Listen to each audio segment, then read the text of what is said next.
చర్చించడానికి నేను రెడీగా ఉన్నా. శాంతి భద్రతల గురించి కానీ, క్రైమ్ గురించి కానీ, వాళ్ళ మీద ఎలిగేషన్స్ గురించి కానీ, దేని గురించి చర్చించడానికైనా as a home minister I'm ready. మీరు ఎప్పుడు పెట్టుకుంటారంటే పెట్టుకోండి, నేను రెడీగా ఉన్నా. దానికి అన్నిటికీ కూడా సమాధానం చెప్తా విత్ ఉదాహరణలు. ఇంకోటి చెప్తున్నా అధ్యక్ష, ఇందాకే బొత్స సత్యనారాయణ గారు గౌరవంగా మాజీ మంత్రివర్యులు, పెద్దవాళ్ళు, సీనియర్ మోస్ట్ రాజకీయ నాయకుడు, ఆయన ఒక మాట అన్నారు, అంబటి రాంబాబు గారు వాళ్ళ తల్లి గురించి ఎవరో మాట్లాడారని. ఆధారాలు ఇవ్వమనండి, ఇమీడియట్ గా యాక్షన్ తీసుకోకపోతే అప్పుడు అడగమనండి, ఇమ్మనండి ఆధారాలు, ఇమ్మనండి ఆధారాలు, నేను ఇస్తా. ఇదే అంబటి రాంబాబు గారు బయటకు వచ్చి ఇష్టానుసారంగా మాట్లాడి మళ్ళా బయటకు వచ్చి క్షమాపణ చెప్పారని చెప్తున్నారు కదా. క్షమాపణ చెప్పే ఉద్దేశం అయితే విత్ ఇన్ పావు గంటలో వాళ్ళ ఇంట్లోంచి బయటకు వచ్చి మాట్లాడుతూ నా కుక్కను కూడా టచ్ చేయలేరు, ఏ పోలీసు వస్తారు రమ్మని చెప్పినప్పుడు ఆ మాటలు గురించి మాట్లాడినట్టు అంటే ఇలాంటి మాట్లాడి రచ్చగొట్టేటట్టుగా మాట్లాడి నిన్న జైలు దగ్గరికి వెళ్ళి ఇట్ట పాడతాడు. ఆయన మాజీ మంత్రి అండి, ఏం మాట్లాడుతున్నారండి, ఏ సైకిల్ చేస్తున్నారండి, సమాజానికి ఎటువంటి మెసేజ్ ఇస్తున్నారండి? అలాంటి వ్యక్తి గురించి ఇలాంటి సభలో, పెద్దల సభలో ఇంత చర్చ అవసరమా అసలు? ఇంత అలాంటి వ్యక్తి గురించి అలాంటి అనకూడదు కానీ తల్లిని చెల్లిని కూడా మాట్లాడే వాళ్ళ గురించి ఈ రోజు ఈ సభలో, ఈ పెద్దల సభలో ఇంత చర్చ అవసరమా? అతని గురించి వెనకేసుకు రావడం అవసరమా? అసలు మీకేమైనా అసలు సెన్స్ ఉందా అని అడుగుతున్నాను నేను. ఈ రోజు కనీసం ఆలోచన చేసుకోవాలి కదా. ఎలా పడితే అలా మాట్లాడడానికి, ఏది పడితే మాట్లాడడానికి ఇది దేవాలయం లాంటి కౌన్సిల్, పెద్దల సభ ఇది. సంతోషం, వెళ్ళేటప్పుడు సంతోషమే, వచ్చేటప్పుడు సంతోషమే. ఎందుకంటే 18 రోజుల పాటు ఆల్ ఆర్ బెయిలబుల్ కేసెస్, 18 రోజుల పాటు సెంట్రల్ ప్రిజన్లో ఉండవలసిన పరిస్థితి ఏర్పడింది. దీనికి కారణం ఈ ప్రభుత్వం, పోలీసులు కుమ్మక్కై చేసినటువంటి సంఘటనలు. నేను చాలా వివరంగా గుంటూరు వెళ్ళిన తర్వాత మళ్ళా మాట్లాడతాను. నేను అందరికీ ఈ సందర్భంగా నా ధన్యవాదాలు తెలియజేస్తాను. నాకు ఎవరైతే సపోర్ట్ చేశారో, ఈ సంఘటనలో ఎవరైతే మద్దతు పలికారో వారందరికీ నా హృదయపూర్వక ధన్యవాదాలు. అలాగే కొంతమంది మద్దతు పలకలేదు, వారికి కూడా నా ధన్యవాదాలు. వారు ఏమన్నారంటే పెద్ద మాట అన్నారు, దానికి కూడా నేను గుంటూరు వెళ్ళిన సమాధానం చెప్తా. అదేమన్నారంటే అసహ్యంగా మాట్లాడితే దాడులు చేయరా అని. అసహ్యంగా మాట్లాడితే దాడులు చేయదలుచుకుంటే ఎంతమంది మీద చేయాలి? అసహ్యంగా మాట్లాడే వాళ్ళ మీద అది ఒక అంశం. వాళ్ళకి కూడా నేను రేపు నా సమాధానాన్ని తప్పనిసరిగా చెప్తా. 18 రోజులు నన్ను జైల్లో పెడితే నేను భయపడతాను అనుకున్నారేమో. భయపడే ప్రశ్న ఈ అంబటి రాంబాబుకు ఉద్భవించదని మనవి చేస్తున్నా. ఎందుకంటే ఈ చంద్రబాబు నాయుడు గారి ప్రభుత్వం వచ్చినప్పుడే జైల్లో ఉండటానికి సిద్ధపడ్డానని కూడా ఈ సందర్భంగా మనవి చేస్తున్నా. నన్ను హింసించాలని, నన్ను జైల్లో పెట్టాలని చంద్రబాబు, లోకేష్ ఎప్పటి నుంచో ప్రయత్నం చేస్తున్నారు. ఎక్కడో దొరికాను, లోపల పెట్టారు. చూద్దాం, టైం విల్ కమ్ అగైన్. పరిస్థితులు మళ్ళా మారతాయి. ఈ పాపానికి వారు పరిష్కారం చేయక తప్పదని కూడా ఈ సందర్భంగా నేను మనవి చేస్తున్నాను. రాజమండ్రి సెంట్రల్ ప్రిజన్ నాకు పట్టుదలను పెంచే ఒక శిక్షణా కేంద్రం అని కూడా ఈ సందర్భంగా నేను మనవి చేస్తున్నాను. మరింత పట్టుదలగా, మరింత కసిగా ఎన్ని కేసులు పెట్టినా, ఎన్ని రోజులు జైల్లో ఉన్నా ఒక్క అడుగు కూడా వెనక్కు వెయ్యను. జగన్మోహన్ రెడ్డి గారి నాయకత్వంలో ఈ కూటమి ప్రభుత్వాన్ని ప్రజాస్వామ్యబద్ధంగా కూల్చేంత వరకు ఈ పోరాటం ఆగదు. ఎన్నిసార్లు జైల్లో పెట్టినా వెనక్కు వెళ్లే ప్రశ్న లేదు. అన్యాయంగా, అక్రమంగా జైల్లో పెట్టారు.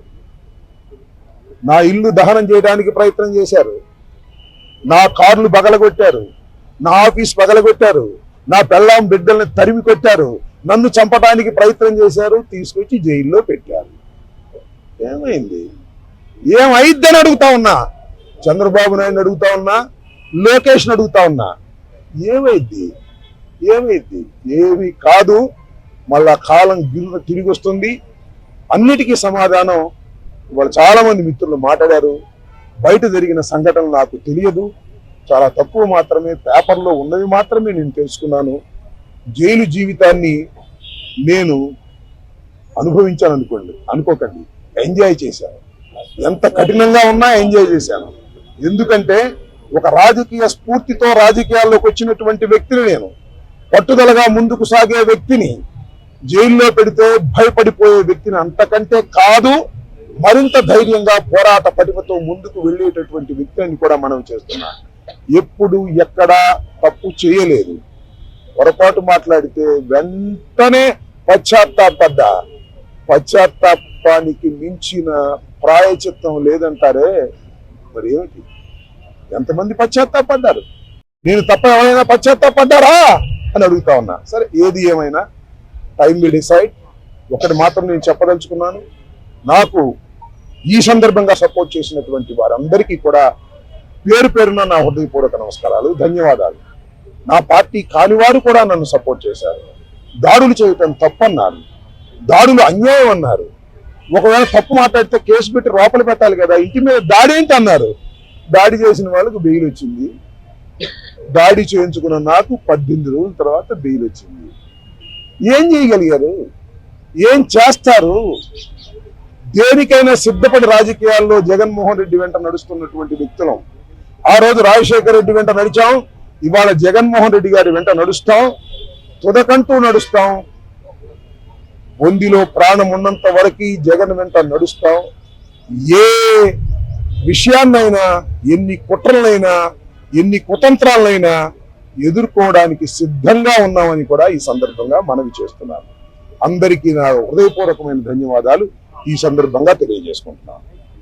మళ్ళా రేపు వివరంగా గుంటూరులో ప్రతి విషయం గురించి కూడా నేను మాట్లాడతాను. ఇంకొన్ని అడిగితే అడగండి.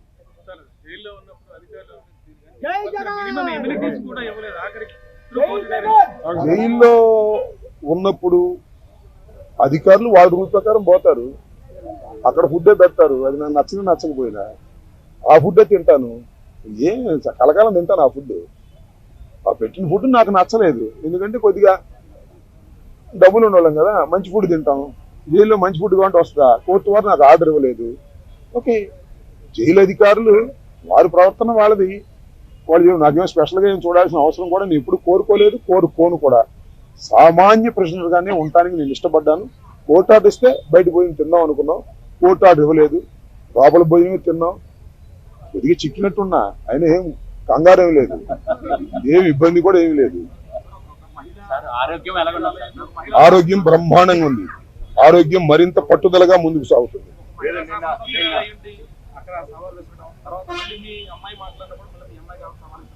సరే, ఇప్పుడు వాళ్ళ గురించి వాళ్ళని ఉపయోగం ఉంది. చంద్రబాబు మానిటర్ చేశాడు, లోకేష్ మానిటర్ చేశాడు దాడిని. కరెక్ట్ గా చెప్తున్నా నేను, చంద్రబాబు లోకేష్ మానిటర్ చేశారు దాడిని. 7 గంటల సేపు నా ఇంటి దగ్గర దాడి జరిగింది, 7 hours. అంటే పేపర్ నాలెడ్జ్ తప్ప నాకు ఎవరు ఏమీ నాలెడ్జ్ ఇవ్వలేదు. కాబట్టి ఈ నాలెడ్జ్ అంతా తెలుసుకుని రేపు చాలా వివరంగా, చాలా సుదీర్ఘంగా నేను నా ఆవేదన నుండి, నా కోపం అనండి, నా బాధ అనండి, నా ఆర్గ్యుమెంట్ అనండి ప్రజల ముందు పెడతాను. ఎందుకంటే ప్రజల ముందు ఎందుకు పెట్టాలంటే ప్రజలకు అర్థం కావాలి, నేనేమిటో తెలుసు.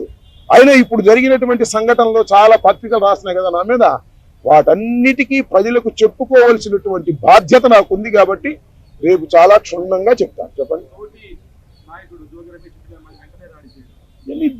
ప్లాన్స్ ఇప్పుడు నా జోగి రమేష్, అమ్మటి రాంబాబు అని కదా, వాళ్ళ విధానమే వైలెన్స్ లోకి వెళ్ళి భయపెట్టాలని ప్రయత్నం చేస్తున్నారు.